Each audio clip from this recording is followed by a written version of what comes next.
सूरत मारज की आयत नंबर 23 में जो अल्लाह पाक फरमाते हैं अल्लज़ीना हुम अला सलातिहिम दाइमून, वो जो अपनी नमाज़ों को पाबंदी के साथ पढ़ते रहते हैं।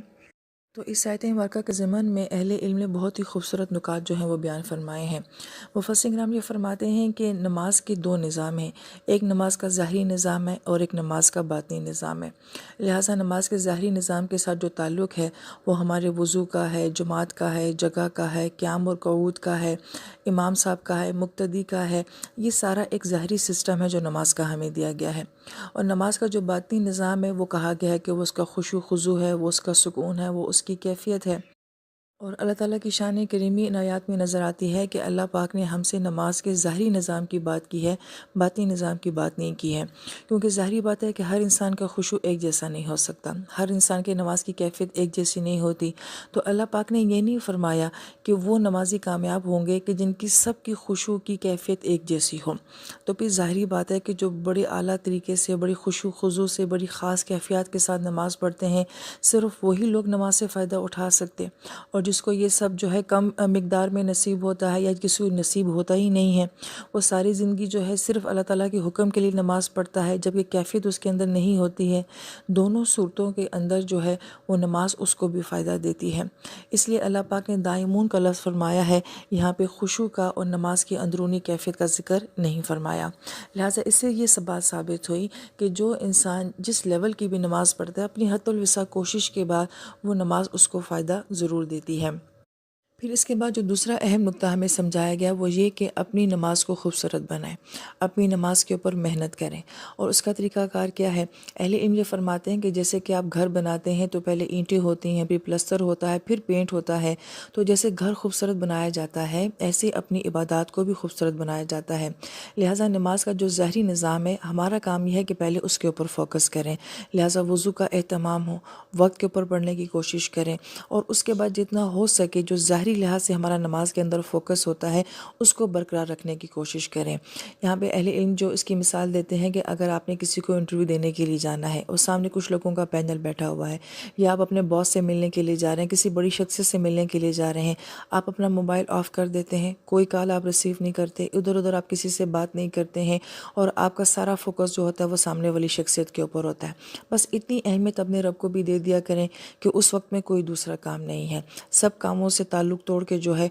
वो अल्लाह ताला के सामने खड़े होने का मामला होना चाहिए। फिर बड़ी प्यारी बात अहले इल्म यूँ भी समझाते हैं कि अब आपकी नमाज़ शुरू हो गई है, आपने वज़ू भी अच्छा कर लिया है, तन्हाई में भी आप खड़े हो गए हैं, अब आपने आराम आराम के साथ जो है वो नमाज़ पढ़नी है, सुकून के साथ नमाज़ पढ़नी है। तो जैसे कि एक माहिर नफ्सियात होता है, वो अपने पेशेंट को तन्हाई में बुलाता है, पुरसुकून माहौल में बुलाता है, और फिर वो उसके साथ उसकी शख्सियत के अंदर की बातें करता है। थोड़ी देर बातें करने के बाद जो है वो अपनी काउंसलिंग के ज़रिए उस मरीज़ को डील कर चुका होता है, उसकी बीमारी को जो है वो ठीक कर चुका होता है। लिहाजा वो कुछ भी नहीं करता, महज उसके साथ बातें करता है और बातों बातों में ही जो है वो उसका मसला हल कर देता है। इसी तरीके से जब इंसान अल्लाह ताला के सामने जो है पुरसुकून अंदाज में खड़ा हो जाता है, अल्लाह पाक के साथ बातें करना शुरू कर देता है, तो ये जो चंद लम्हों की कन्वर्सेशन होती है, ये इंसान को अंदर से पुरसुकून कर देती है। लिहाजा नमाज के अंदर फोकस रखना, और फिर उसके बाद ये एहसास अपने अंदर बेदार करना कि मैं अल्लाह ताला से बातें कर रहा हूँ, ये कोशिश होनी चाहिए।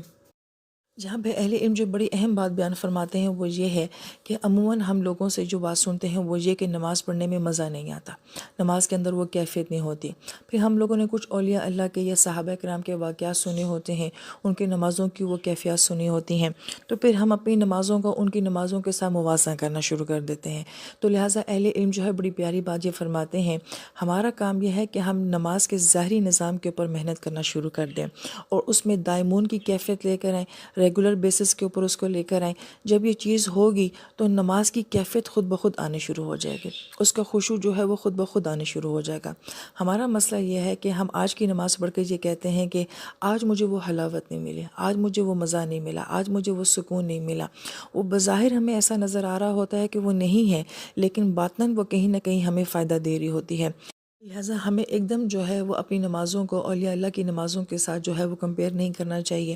اور یہاں پہ بعض اہل علم نے جو ہے بڑا اہم نقطہ یہ بھی بیان فرمایا کہ ایک انسان جو ہے وہ بڑی حلاوت والی اور بڑی کیفیت والی نماز پڑھتا ہے، اور ایک انسان ساری زندگی ایسی نماز پڑھتا ہے کہ وہ کہتا ہے کہ مجھے تو کوئی حلاوت اور کیفیت نہیں ہوتی، بلکہ تو مجھے بڑا جبر کر کے نماز پڑھنا پڑتا ہے، بڑی مشکل کے ساتھ میں نماز پڑھتا ہوں، میرا دل نہیں کرتا نماز پڑھنے کو، لیکن پھر بھی میں مجبوری میں اٹھتا ہوں نماز پڑھتا ہوں۔ تو مفسرین کرام یہ فرماتے ہیں کہ افضل نماز اس شخص کی ہے جس نے جبر کے ساتھ نماز پڑھی ہے، اور جس نے کیفیت کے ساتھ پڑھی ہے تو اس کا رزسٹ ہی نہیں ہوا، لہٰذا اس کو رزسٹنس دیکھنی ہی نہیں پڑی، مشکل دیکھنی ہی نہیں پڑی، اس کے لیے معاملہ آسان کر دیا گیا ہے، لہٰذا وہ بھی بڑا اعلیٰ مقام کے اوپر ہے، مگر وہ جو اپنے ساتھ لڑ کے اور جنگ کر کے پڑھ رہا ہے یہ اس سے بھی زیادہ افضل ہے۔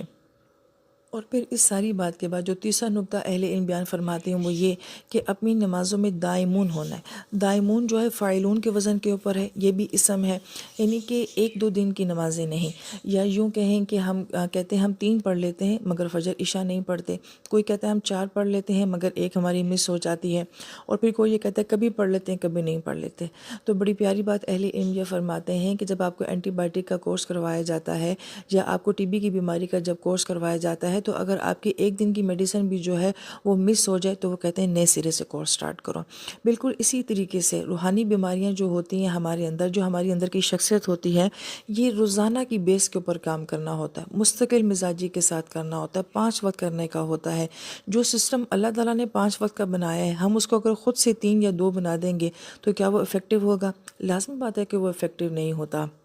لہٰذا یہ تو ہو سکتا ہے کہ انسان جو ہے جب پڑھنا شروع کرے تو وہ 1 کرے، پھر 2 کرے، پھر 3 کرے، آہستہ آہستہ 4 اور 5 کے اوپر آ جائے، لیکن یہ نہیں ہو سکتا کہ وہ 5 پڑھ رہا ہو تو وہ اس کو شارٹ کر کے جو ہے وہ 3 اور 4 کے اوپر آ جائے۔ لہٰذا اسی دائمون کو جو ہے بعض اہل علم نے رزسٹ اور کنزسٹ کے ساتھ بیان کیا ہے کہ ہماری خامیاں رزسٹ کرتی ہیں، وہ رکاوٹیں ڈالتی ہیں، وہ مخالفتیں کرتی ہیں، اندر کوئی ایسی قوت ہوتی ہے جو آپ کو خیر کی طرف آنے سے روکتی ہے، تو اس کا حل کیا ہے؟ دائمون کنزسٹ میں ہے کہ آپ اتنی ہی تسلی کے ساتھ مستقل بنیاد کے اوپر استقامت کے ساتھ نماز پڑھتے رہیں، تو اس استقامت کا جو ہے وہ اس رزسٹ کے اوپر اثر پڑے گا۔